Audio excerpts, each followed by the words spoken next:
Hai teman-teman, welcome to my YouTube channel.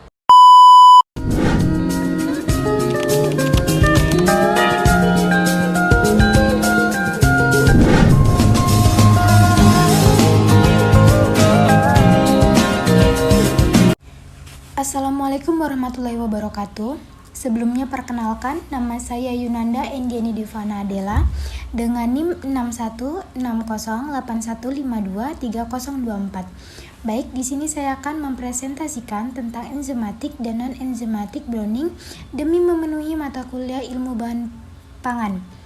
Baik, topik pembahasan yang akan saya sampaikan, pertama reaksi pencoklatan, yang kedua jenis reaksi pencoklatan, yang ketiga reaksi Maillard, dan yang terakhir karamelisasi. Baik, reaksi pencoklatan dibagi menjadi dua. Pertama, enzimatis dan non-enzimatis. Enzimatis, pengaruh enzim polifenol oksidase. Lalu, non-enzimatis ada dua, reaksi Maillard dan karamelisasi. Baik, pencoklatan browning merupakan proses pembentukan pigmen berwarna kuning yang menjadi coklat gelap menurut Rahmawati 2008.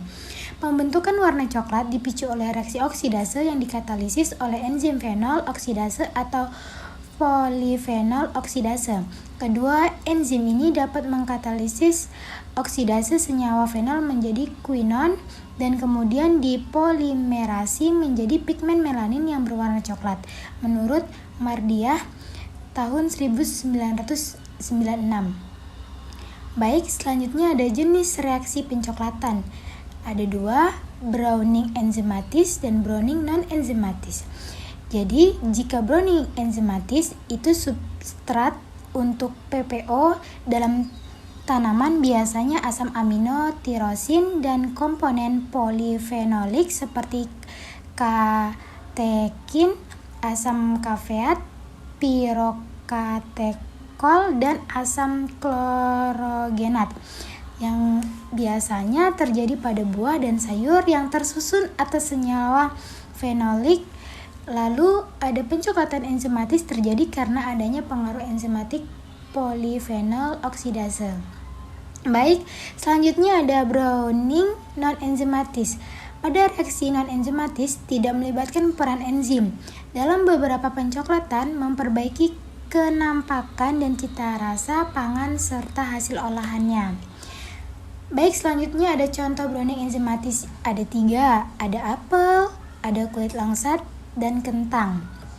Selanjutnya ada contoh browning non-enzimatis.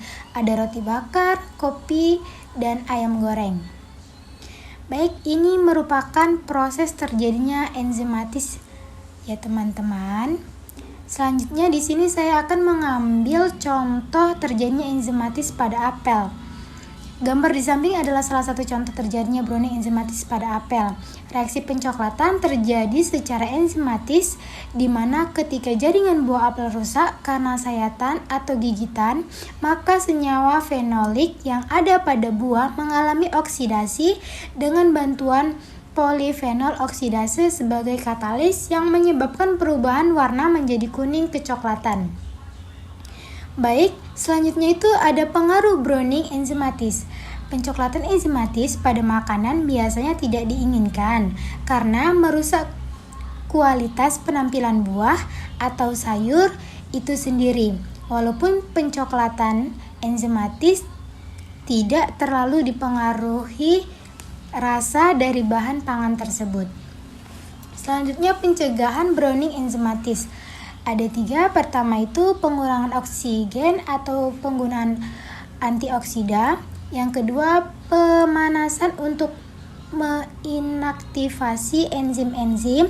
Yang ketiga, pemberian sulfit dapat menghambat enzim fenolase pada konsentrasi 1 ppm secara langsung atau mereduksi hasil oksidase quinon. Selanjutnya kita memasuki reaksi Maillard. Jadi pada reaksi Maillard, gugus karbonil dan glukosa bereaksi dengan warna dan aroma yang khas. Proses ini berlangsung dalam suasana basah. Terjadi Maillard malah menjadi pertanda penurunan mutu. Warna coklat yang tidak diinginkan dan bau tidak sedap dapat timbul selama penyimpanan makanan selama waktu lama. Tetapi tidak semua reaksi milat negatif. Aroma yang menyenangkan dan kecoklatan dari roti bakar dan makanan pangan lainnya. Baik, ini adalah reaksi milat yang dikehendaki. Yang pertama ada daging panggang, yang kedua ubi jalar goreng, yang ketiga ada pangsit goreng, dan yang keempat ada roti kering. Baik, kita memasuki karamelisasi. Karamelisasi adalah proses pencoklatan non-enzimatis yang disebabkan oleh pemanasan gula yang melampaui titik leburnya. Contohnya yaitu gula karamel sering digunakan dalam bahan pemberi cita rasa pada makanan. Baik, sekarang kita memasuki kesimpulan. Reaksi pencoklatan ada dua, yaitu enzimatis dan non-enzimatis. Browning merupakan proses pembentukan pigmen berwarna kuning yang menjadi kecoklatan gelap. Pada reaksi enzimatis biasanya terjadi karena adanya pengaruh enzim polifenol oksidase. Contohnya dari reaksi enzimatis adalah apel, kentang yang sudah dikupas lalu bakal menjadi kecoklatan, dan kulit langsat. Baik, selanjutnya ada pada non-enzimatis. Terjadi karena hasil olahan pangan tersebut. Contohnya roti bakar, kopi, dan ayam goreng. Selanjutnya pencegahan browning enzimatis adalah pengurangan oksigen dan pemanasan untuk menaktivasi enzim. Baik, selanjutnya ada reaksi milat terjadi karena gugus karbonil dari glukosa bereaksi hingga menghasilkan warna dan aroma yang khas. Contohnya daging panggang, pangsit goreng, ubi jalar goreng, dan kue kering. Baik, yang terakhir ada karamelisasi adalah proses pencoklatan enzimatis yang disebabkan oleh pemanasan gula yang melampaui titik didihnya. Baik, terima kasih. Sekian presentasi dari saya, semoga bermanfaat. Maaf jika ada salah kata, tutur kata yang tidak berkenan. Saya mohon maaf sebesar-besarnya.